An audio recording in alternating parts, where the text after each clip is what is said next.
Hey, good morning. We're almost done with the week. Yay! Thursday, Friday, then the weekend. I'm getting into 1 Peter chapter 2, verses 18 through 22. But this is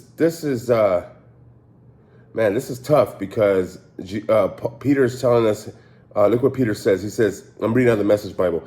You are servants, be good servants to your masters, not just to good masters, but also to bad ones. What counts is that you put up with it for God's sake when you're treated badly for no good reason. There's no particular virtue in accepting punishment that you well deserve. But if you're treated badly for good behavior and continue in spite of it to be a good servant, that is what counts with God. So what he's talking about, it says right here in the notes, it's a slavery in the Roman world, right? So masters had extensive authority over slaves, and slaves were often mistreated by their masters still. Peter calls on slaves to be subject even to evil with all respect. And I mean, how many people are we respecting that do us wrong? I fail. That's very difficult to do. But it says, but if you're treated badly for good behavior and continue in spite of it to be a good servant, so we strive to still be good, that is what counts with God. It makes it so difficult. Man,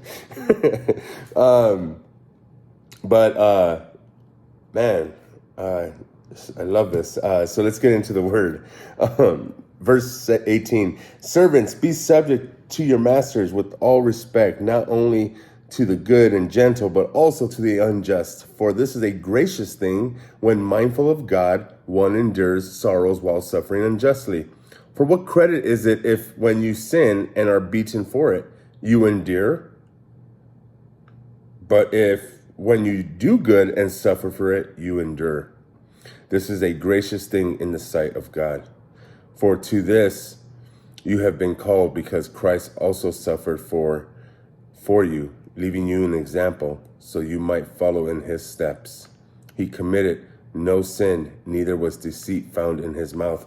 And that verse right there, Peter was quoting out of Isaiah. Again, Isaiah chapter 53, verse 9.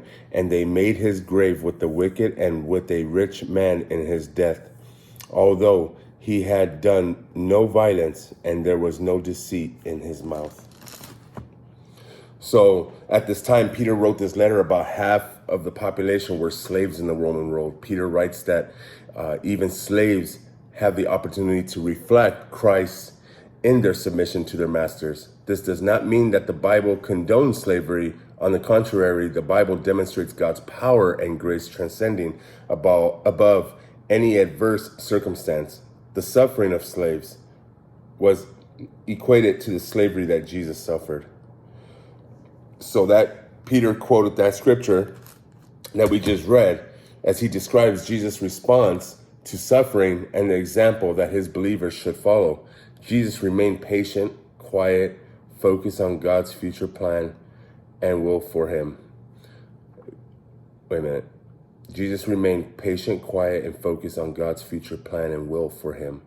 When a believer is treated unjustly or goes through suffering, we must remember, including I, that we are not alone. Believers have the privilege and honor of sharing the sufferings of Jesus. God bless you guys. Have a great day.